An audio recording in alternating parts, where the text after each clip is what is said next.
Alright guys, thanks for tuning in again. We're going to be looking and starting a playthrough of 80 Days by Inkle.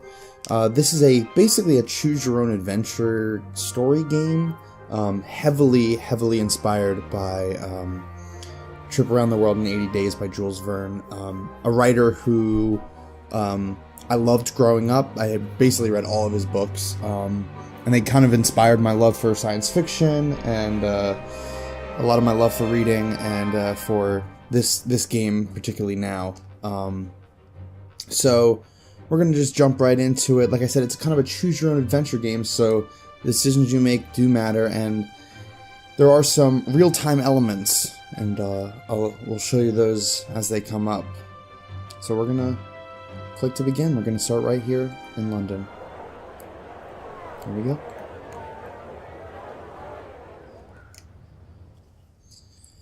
My master returned home from the Reform Club with a strange gleam in his eye. "Passepartout," he said, "we are going around the world. Pack my cloak and my evening jacket. There's not a moment to waste. You, Passepartout, now have fun." So basically, we are his valet, his chauffeur, basically, and we're kind of organizing everything while he kind of funds everything. Alright, so let's go ahead and pack. We can choose not all, but some. We only have so much room in our suitcase here. We already have wardrobes, you'll see come up. They help you in certain scenarios. So we can either go with the Gentleman Traveler or the Englishman's Wardrobe. I've done the Englishman Wardrobe a bunch. Let's start off with the Gentleman Traveler.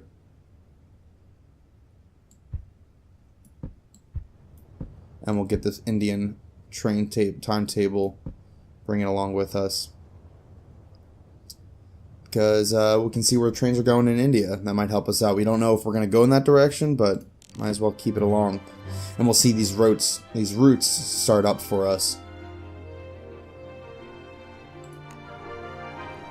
So there we go.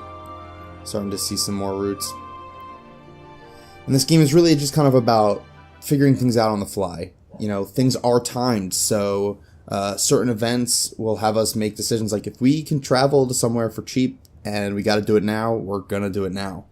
And I think that's kind of what makes this game pretty beautiful and pretty amazing. It kind of captures that essence of actually traveling and having to make these smart decisions. So let's go on and depart. We're going to head to Paris. Can we head to anywhere else? No. So yep, we're going to go right to Paris here. There we go. Also, something I love about this game is the heavy steampunk aesthetic. It's set in this, the 19th century, but, there's just so much future with it. I just love it. So, we leapt aboard the 825 from Charing Cross as the final whistle shrieked its warning. Our journey had begun. He says we're on fine form, but we must make haste, and we can converse with him, kind of. You see, it was Monsieur Verne. Jules Verne, that's exactly the person we were talking about. Passepartout, did you say your name was? What a curious appellation. So let's talk about Paris, see if we can find some interesting stuff about it. So pray, tell me about Paris. Your city is still recovering from the siege, I think. So we can ask about these different locations and if they connect or not. So let's, well, Cambridge. I've never heard of such a thing, but tell me, do you enjoy romances? I do. I despise them. I have no time for inventions and fantasies. Yep, that is just about it for Jules Verne. That kind of sums it up. How about Nice? Let's check out. How about Nice? I believe so. You can get to Nice from Paris aboard the Pyrenees Express. Okay. So how about Rome? Can we get from Nice to Rome? Indeed, I had a friend who helped to build the Blue Line ferry from Nice to Rome. So there we go. So we're gonna, just by talking to him, we're actually gonna gain some extra routes that we could potentially take. The Amphitrite Express rattled along the narrow gauge rails to Dover, where its fins extended and it plunged directly into the channel. Monsieur Fogg made no remark as the dark water pressed against our windows. I thought it so marvelous at the time, but how many marvels were still to come? Yeah, there's definitely going to be a lot of reading. I'm going to be doing a lot of reading, a lot of talking in this Let's Play. So if that's not something you're interested in hearing or doing, this game probably isn't for you, but I think the story is worth it. So we splashed up to the rails at Calais and closed the remaining miles to Paris Gare du Nord quickly. According to today's paper, Monsieur Fogg remarked, the Orient Express now runs as far as Bucharest. So there we go. We could potentially take the Oriental Express all the way to Bucharest, if we so desired. Now, we only have $4,000, or £4,000, so our funds are definitely going to be important here. So, no departure, so we're definitely going to explore if we can.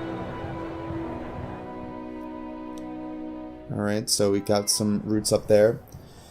The Exposition Universelle sprawled over the grounds of the purpose-built Palais du Champ de Mars.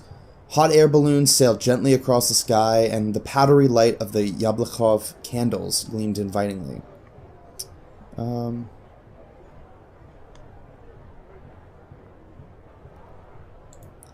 I suppressed my memories of the siege and visited the exposition.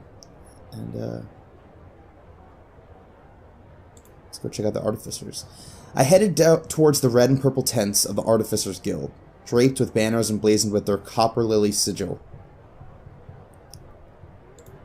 It had the most incredible display of machines, as though a scrapyard had been brought to playful life. One of the artificers had his hands deep inside of a human-shaped automaton, rummaging through its clockwork innards.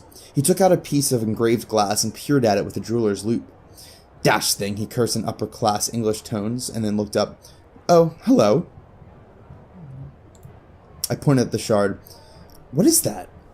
"It's the control glass of my automaton, or it would be if it worked. This one is meant to be a cook, but it can't even fry a chip." "Well, how does the glass work?" He looked pained for a moment. "It's complicated," he replied. "Light scatters and bends and... Never mind. In this case, it doesn't work. I need a Persian engraver. The best work is done in Tehran, you know." I stared at the inanimate automaton. I had seen them before, of course, but never so still, and never up close. They were perfect, and yet, on the outside at least, so simple, so smooth, their faces without detail or distinction. "You look a little scared," the artificer remarked.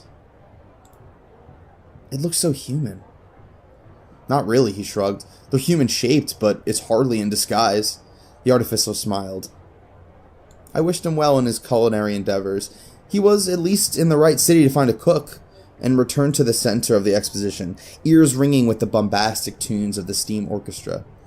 Avenues sprawled in every direction between the inviting illuminated pavilions of the exposition. I took a stroll down the Avenue of Nations, lined with buildings in the styles of the nations of the world, and manned by foreign delegates in national dress. A most eclectic sight. Let's see. The Austro-Hungarian delegation was being harangued by an artificer who looked to me like a farm boy from Provence. The artificer was pointing at one of the soldiers guarding the doorway, and shouting in terrible German, "Verboten! Verboten!" "What's the matter here?" I asked the artificer, and he rounded on me. "These Austro-Hungarians," he raged, in peasant-accented French. "How dare they?" "What do they dare?" The artificer pointed. "That!" The soldier by the stand moved suddenly, with a mechanical judder, and I realized he was no man at all, but rather an automaton with an enamel-painted uniform and pewter face. The artificer cursed. "These Austro-Hungarians have brought their automata soldiers to Paris, even though war machines are expressly forbidden by the guild. Who knows what danger they might represent?" I turned away hurriedly. Crowds of tourists jostled and heaved past, their eyes wide with wonder. I went west towards the airship hangar, past a booth with a husband and wife pair selling panoramic hot air balloon rides to eager tourists. I inquired as to their hourly rate, wondering if perhaps the balloon would be encouraged to go a little way east as well and contribute to our great journey. £80 for a half-hour flight, the man responded. Not today, I think, I replied swiftly. The man nodded and moved on to the next punter with great swiftness. I regarded the airships that filled the hangar behind him. There was a huge number on display from all over the world, and my eye was immediately caught, by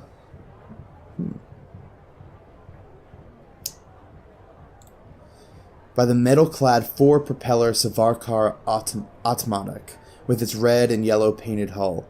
They use the power of the sun, you know, remarked the lady at the stand. No fuel at all? A little, for takeoff, and for emergencies. They have rainy seasons in India, and they don't want their whole fleet grounded. Automatics such as this sailed the skies of British India, near the Delhi home of their inventor, Amulya Savarkar. Perhaps one day soon Monsieur Fogg and I would find ourselves flying in such a craft? I returned to the exposition center, my thoughts turning with clouds and engine rotors. My feet were tiring, and the hour was growing late. I returned to Monsieur Fogg, who was eating a meal of plain boiled beef à l'anglaise. Did you enjoy the exposition? My master inquired diffidently. Having preferred a hearty meal in an English newspaper to all the wonders that the modern world had to offer. Will we travel by airship, do you suppose? I asked. I think it highly likely, he replied. They are expensive, but extremely fast.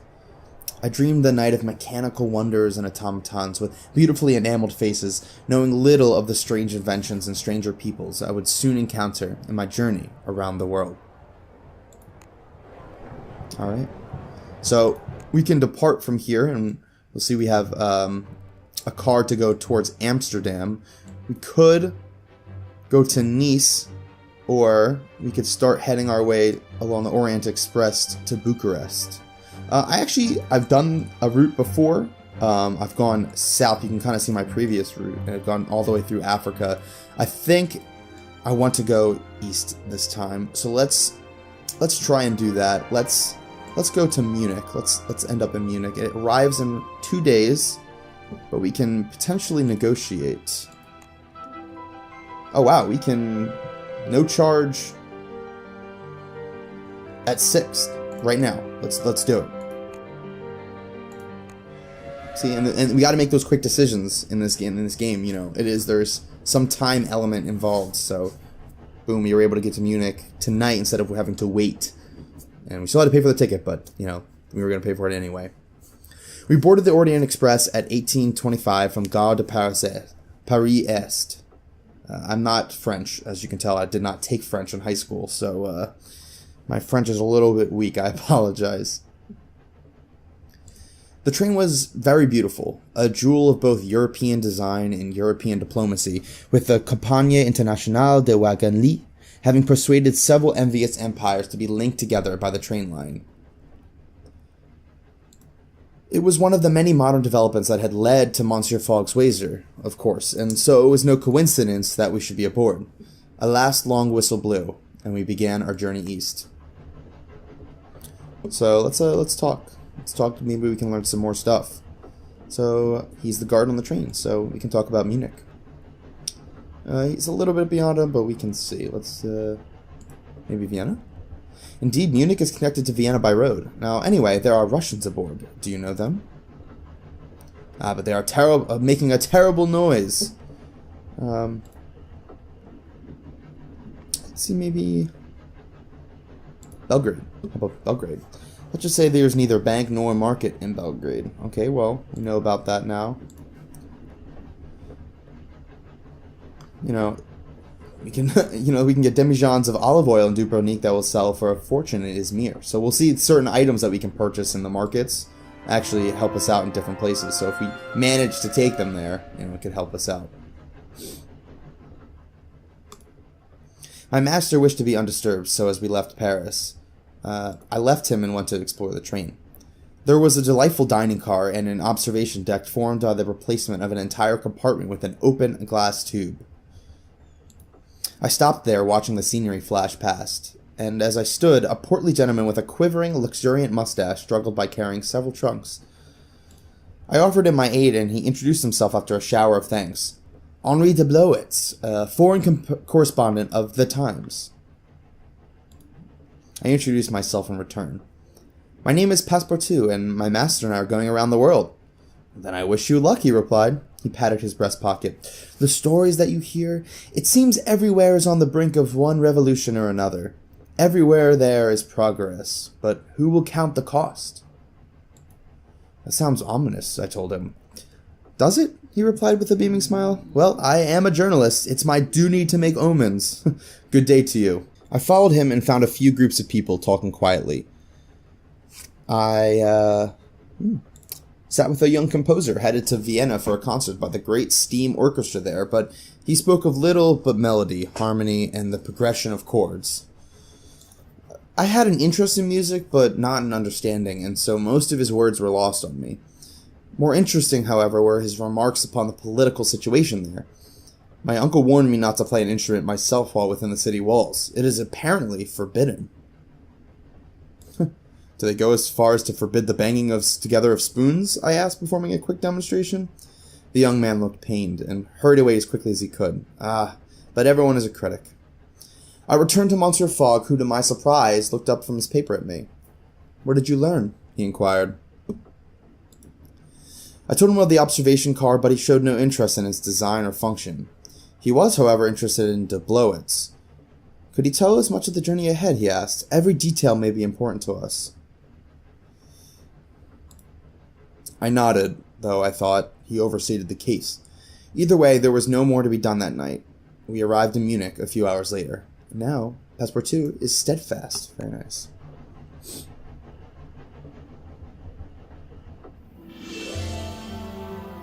So, we can plan to go ahead. Probably going to want to explore, see if we can hit up some other routes. Maybe go through Russia. Or actually, I'm kind of interested in going through India. So we can go to Istanbul and maybe start looking from there.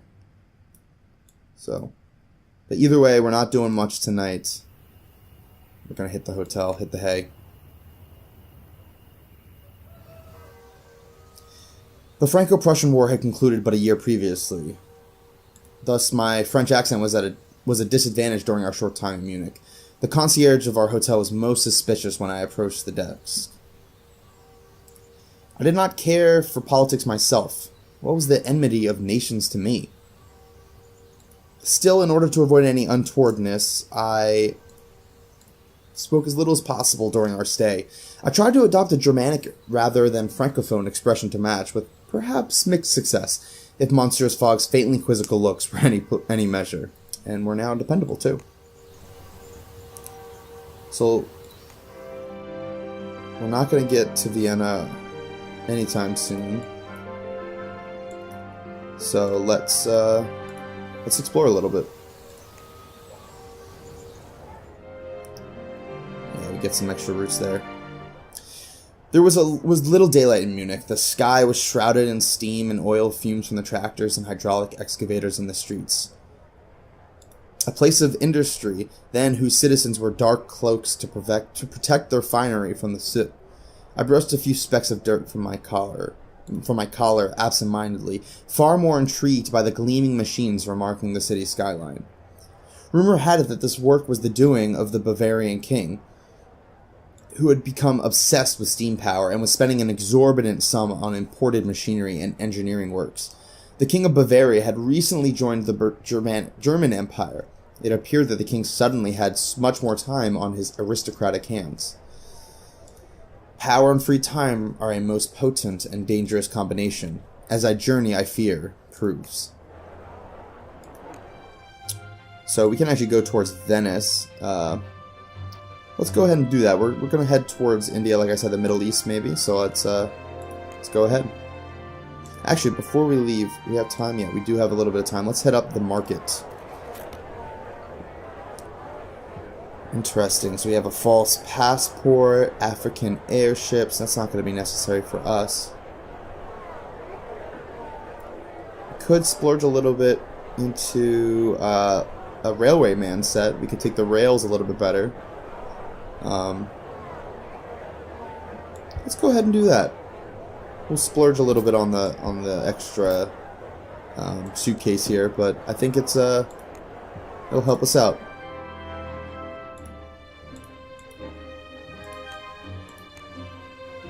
So we have two spaces, then it says it's an open road, so it's a bothersome route, but, you know, we also have to keep in mind that Passepartout, Monsieur Fogg has health, and we have to be careful of that. As his valet, of course, we got to make sure that he doesn't, die on the journey. That's the best way of putting it.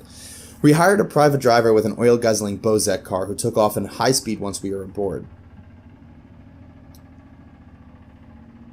It appeared to be reinforced with metal strips and brackets that looked a lot like parts from broken farm equipment. The driver himself had haymaker hands that suggested he had not long ago been a laborer on the land. I asked him about himself as we drove, but he replied in monosyllables, so our conversation degenerated into a guessing game. Had he designed the car himself? No, it was a Bozek designed by Bozek, of course. Did he like Venice? Yes, it was very beautiful, especially at night. Did he drive often? Of course he did. He had a family to feed. Didn't everyone? I exhausted him. We fell silent, but for the sputtering and spurting of the engine as it exploded rhythmically beneath us. We could talk a little bit to Fogg here. Not really much, but we'll be okay. And our health, doing great.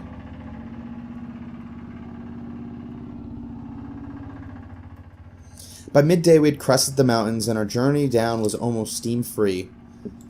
We rolled with the driver pumping the brake handle of the horses twice a minute, every minute, for the entire 6 hours it took us to reach the level ground once more. And then there was the Adriatic Sea, sparkling as though encrusted with jewels. Thoughts of grimy London flew through my head. This was the life. In short, the car did not explode, and we were rowed across the gulf to the city of canals. The lamps were just being lit, and we lost ourselves in the narrow, winding alleys, enjoying the smells of grilling fish and red wine, and the sparkle of glass from shop windows. This was a pretty place we had arrived in indeed, and our relationship with Fogg improved.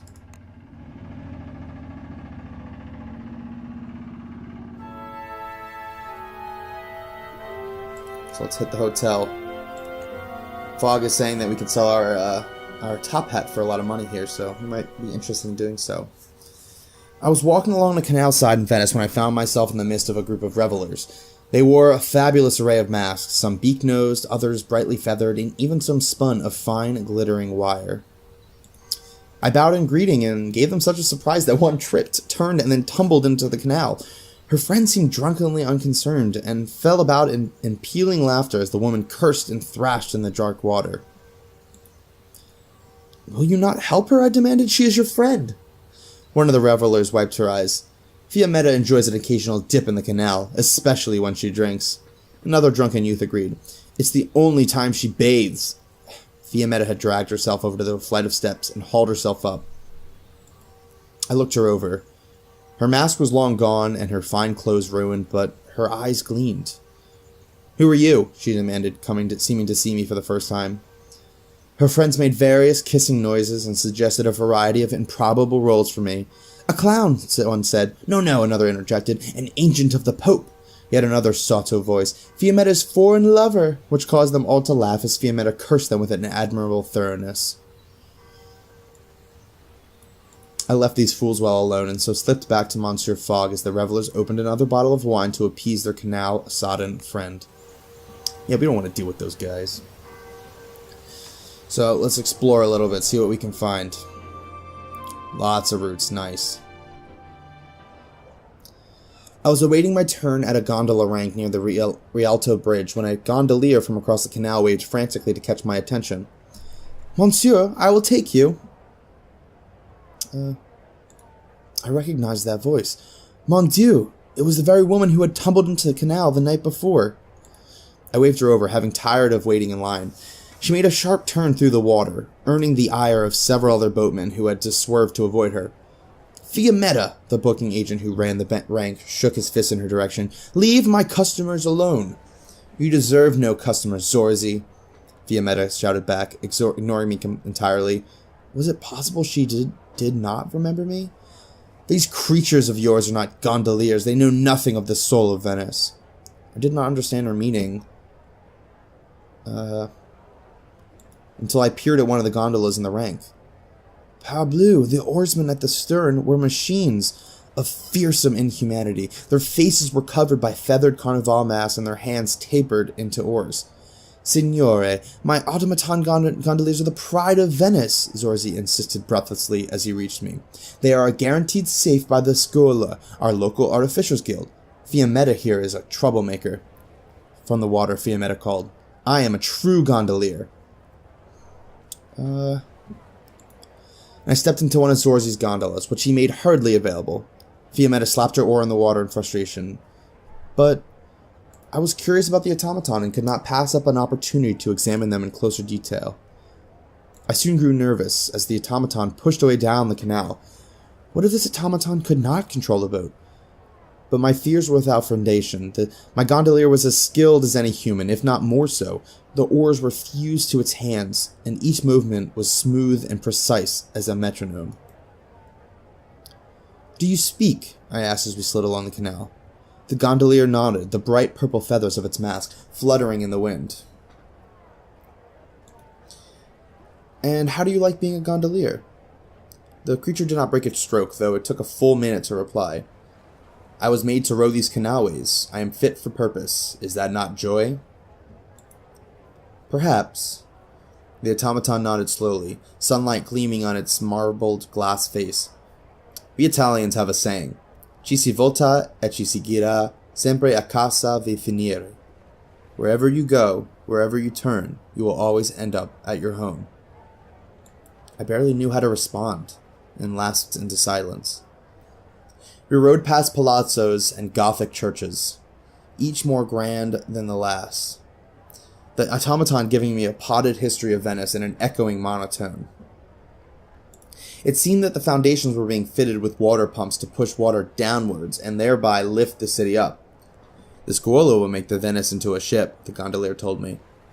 "Venice will be the city of the future." "When will it be ready?" "Perhaps in 200 years. Nothing is built quickly around here." I was taken aback. I had not expected an automaton to possess a sense of irony. On returning to the Rialto Bridge, I looked around for Fiammetta, but she had most likely gone to ply her trade elsewhere. So you can sell our top hat for 350 pounds. I'm not sure if that's worth it.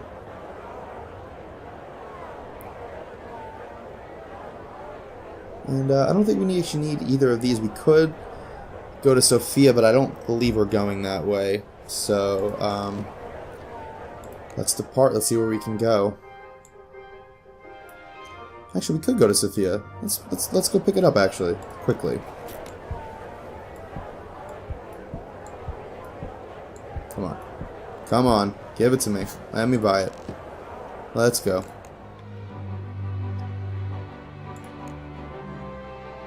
Close that car. This is a lot cheaper. If we arrive in Budapest, we could probably find our way down.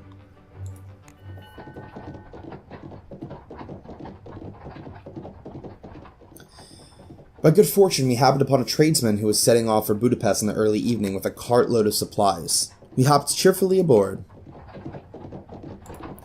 And we'll take care of Fogg a little bit, make sure he's back up to full health here. Our journey was marked by strange noises from the back of the cart, but our driver did not wish to tell us what our cargo was. I was overcome by natural curiosity, so his attempt at subterfuge was only lasted as long as it took for us to reach the first refueling point on the winding mountain road. There was a hatch in the cabin. I opened it and looked through, but could see nothing in the darkness of the rear of the van, except perhaps for small things on legs moving. Things like golden crabs. Then the driver returned, and I quickly whipped back around in my seat, none the wiser and twice as curious.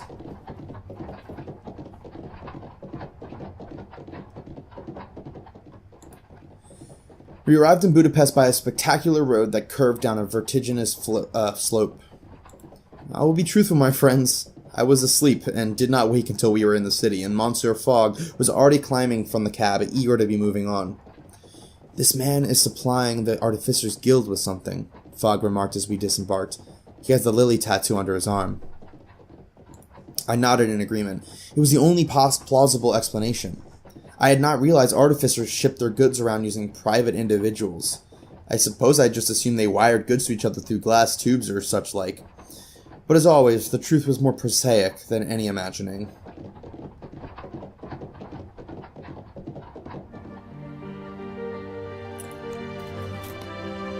I think we'll keep the railway cap. Oh yeah, we can...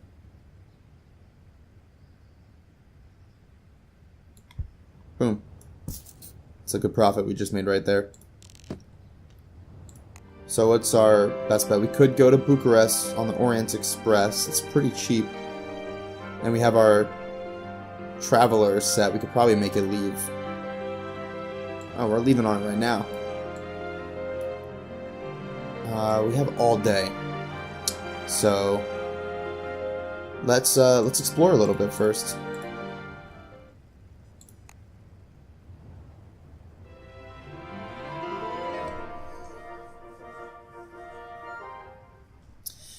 I took a few hours to explore, investigating the various options for how we might continue our journey. And yeah, we got some extra routes here. If we wanted to, we could go down this way to through Belgrade and to Thessaloniki, I believe that's pronounced. But let's go to Bucharest.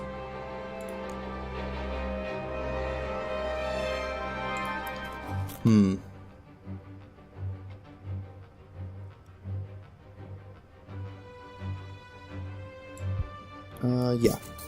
We'll just sell these two, and we'll go on ahead.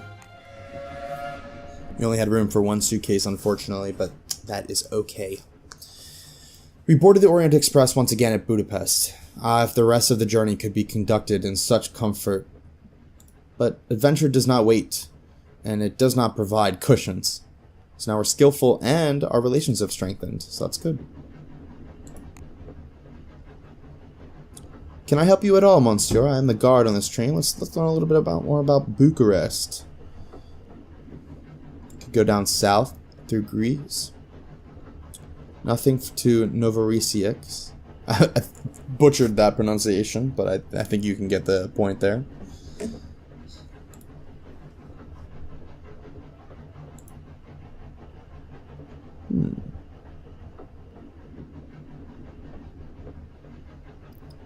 How about to Athens, maybe? Oh, in Beirut, they'll pay a lot of money for Bus of Apollo. So, how about to Bandar Abbas? The most efficient way to Bandar Abbas is from here is via Istanbul. So maybe we want to go that way.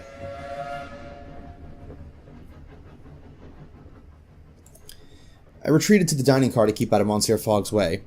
It was empty but for a mechanical soldier who stood to attention near the door. His uniform was chipped, blue paint revealing the metal underneath.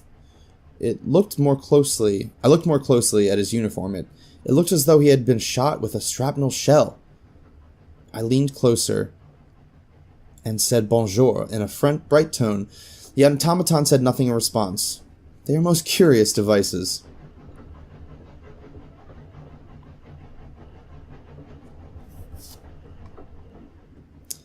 The next day was short, and we arrived at Bucharest before noon without incident. But as we disembarked from the train, there was a loud commotion on the platform. A young man staggered across the concourse towards us, clutching something to his chest. I reached out to catch him, and as my arms opened, he revealed a bloodied shirt and hands covered in yet more blood. I caught him regardless, and he slithered down against me, smearing his blood onto my shirt. He looked up at me with wild eyes. "Please," he murmured, "tell her they found me."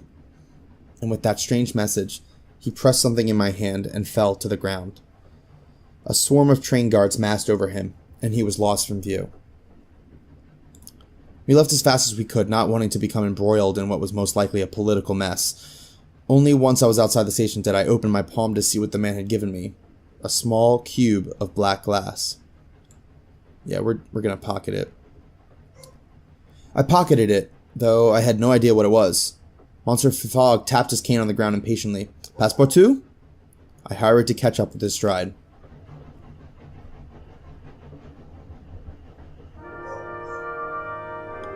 Interesting.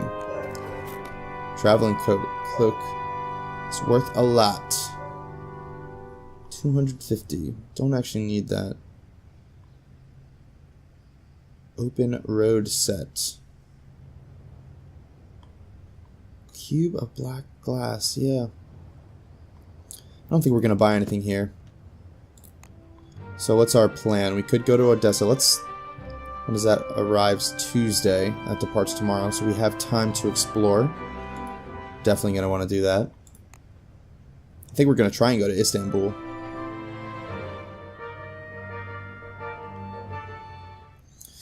Monsieur Fogg informed me that Bucharest was known rather widely as Little Paris, but he was most certainly trying to make me feel at home, though my Frenchman's pride bristled a little at the comparison. I took a tram to the city center, which was modern in every sense of the word. Electric lights illuminated all but a handful of shop fronts and boyars' residences.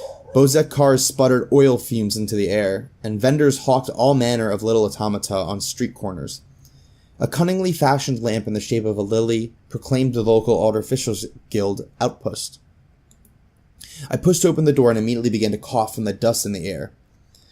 I looked at the dark-haired woman behind the far counter. She seemed startled at my appearance, and narrowed her appearance in suspicion. "Sucez ça va à vous?" No pria stio romaneste, I apologized haltingly. "Français? English?" Her shoulders relaxed frantically. "Your Romanian is awful," she proclaimed in flawless French. I bowed and introduced myself. She gave her name only as Steinberg, omitting her proper title, which placed me in a rather awkward position. "Madame Steinberg," I hazarded. "Just Steinberg," she corrected sternly. "Now what do you want here?" "So this is the Artificers Guild?" I asked, somewhat unimpressed. "The guild is not very popular at the moment," she allowed, shrugging. "Independence is the current fashion. The guild is too Ottoman for our new prince. Also," Steinberg gave me a look of frank challenge, "the guild openly hires Jews." "A Jew can also be a Romanian citizen?" I replied. "Not anymore. Only Christians can be citizens now." She looked away. "The prince pretended he doesn't know who keeps the trams running and his gas lamps lit." I browsed the guild wares for a good half hour, but found little of value of interest beyond a single dusty medallion. I asked Steinberg about it, and she stared at me blankly. "You don't recognize an artificer's medallion? Where have you been living?" "London," I replied, "though only for mere days before my master undertook this journey of ours." I explained our trip, or what I knew of it. "So you're traveling," she replied. "I envy you that." "We're going around the world," I replied, "as fast as possible, too. That's the only good thing." She nodded, and then pointed something at the back of the dusty shelf. "There. That bag. Take it." "What does it contain?" I asked. On the side of the bag was inked a skull and crossed bones. "It is a preparation of paraffin and crystalline oxygen," she replied. "Will you be traveling by Rosier balloon?" "I have no idea," I replied. She nodded. "Throw this into the burner if you do. You'll find the extra elevation will lead to considerable extra speed." I took both the bag and the medallion. The artificial smiled a strange, dark smile. Then I took my leave of Steinberg and wished her well. With sincerity, a most extraordinary person, I walked back to Monsieur Fogg.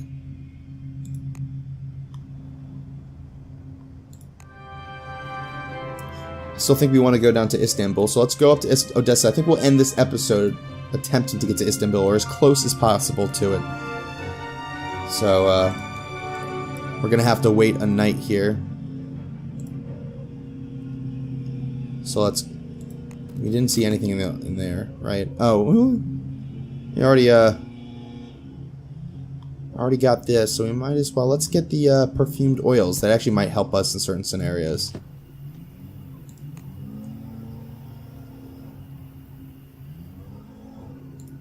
I took an evening stroll from the hotel through the main boulevard of Bucharest. Podul Mogosei. I'm gonna assume that's how it's actually pronounced. It was paved in small cobblestones rather than macadam or asphalt, but was lined with gas lamps in the latest German style. Gentlemen and ladies paraded their stylish sprung carriages up and down the avenue. It was undeniably charming, but no Champs-Élysées, no matter what Monsieur Fogg might think. Alright, so let's go to Odessa. And again, it's cold, but we have the Gentleman Traveler, so we are going to be okay. Bucharest was on the main line of the Orient Express, but its station saw numerous other services go in and out. So many so that I could not work out which one went to Odessa. I chose at random, therefore. We boarded the one painted with an anchor. It turned out to be destined for Odessa as hoped. The whistle blew, and we rattled away. So we're in Odessa. Let's try and get to Istanbul. By boat. It's the fare is worth saving up for. Interesting. Istanbul to Antalya. Regular public carriage service from Istanbul to Antalya. So it's a tiring one, but now we got some extra routes to know about.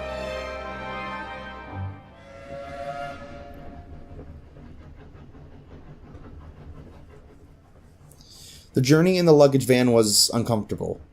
Wind whistled through the slatted walls, filling the compartment with its constant scream. Monsieur Fogg seemed untroubled, even by the straw mattresses provided.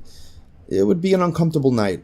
I only hoped we would have better once we reached Odessa, a city positioned on the back toe of the Russian bear.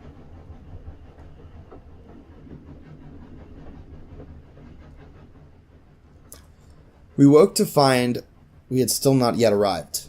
Low hills rolled past, and the trees outside the window changed to thick pine forest, clambering up and down over the rocky slopes, which the train itself blasted straight through.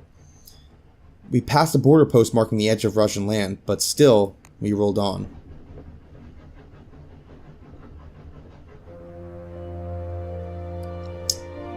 Okay, so nothing leaving today. We are going to try and get down to Istanbul. It's only 150 pounds, but might as well see what we have in the market first. Okay. I think our plan right now is to try and go through India. I want to stick with this Indian train timetable. So let's probably not going to be going anywhere cold. So let's explore. Yeah, we can definitely go up into Russia, into Moscow, but I do not believe that's what we wanted to do.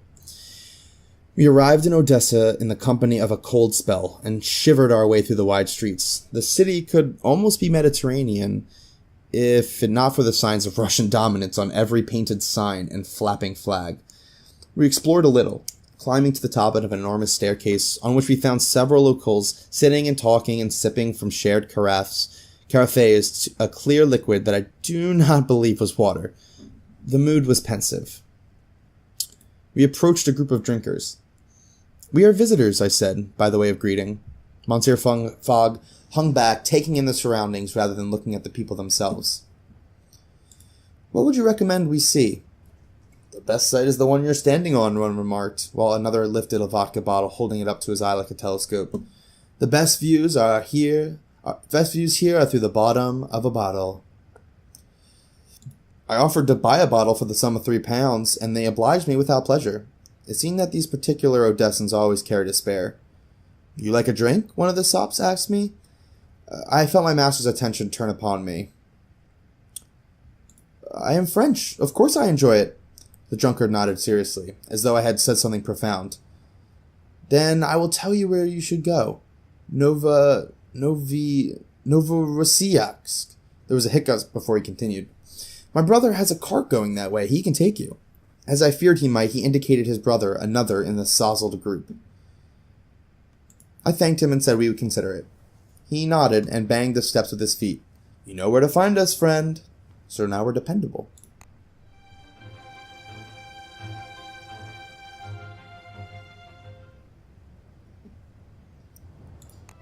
We're doing good on money. Again, I still think we want to go down here. Oh, so we can pay a boat ton of extra money. Pay almost $1,000 just to go down to Istanbul. I think we're willing to wait the extra days. So let's go ahead and do that.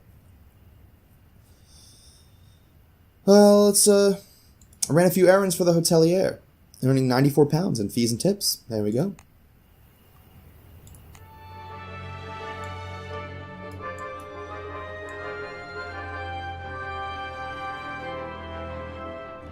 Yeah, because there's Saudi Arabia, and India's down here. So we could potentially go through that way. Go through like China. Interesting.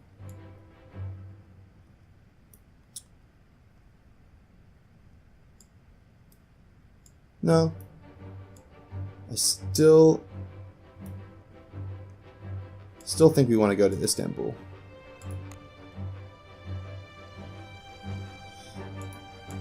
So let us wait another day. We can afford a couple nights here and there. And so as night fell, I spent a while talking to hotelier to learn what I could, learning that you could buy a handheld mirror at Izmir.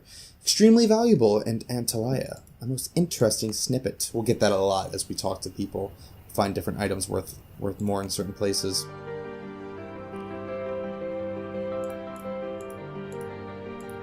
So let's go ahead. The Forlanini hydrofoil. Interesting.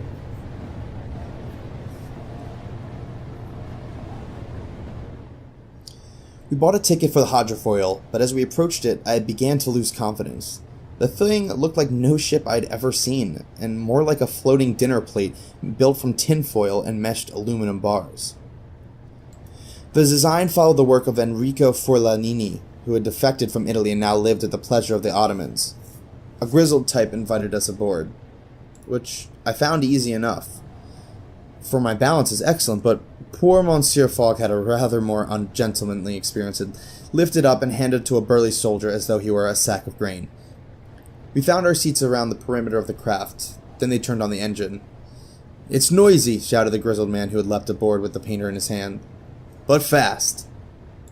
I closed my eyes and did not see the moment of takeoff, but when I peeked a few seconds later, we were levitating across the mirror glass surface of the Black Sea, traveling at terrific speed. So it's worth it for us to kind of go through Istanbul this way. It's a little bit faster. There we go. We're in the Times. We made the news. The vessel did not actually levitate, of course. Instead, it bucked like an untamed horse and gave us all the most appalling seasickness. We waited out the ride, grim-faced, watching the distant shore approaching slowly, wildly bouncing up and down as it came. When we stepped off the craft, we all but fell down.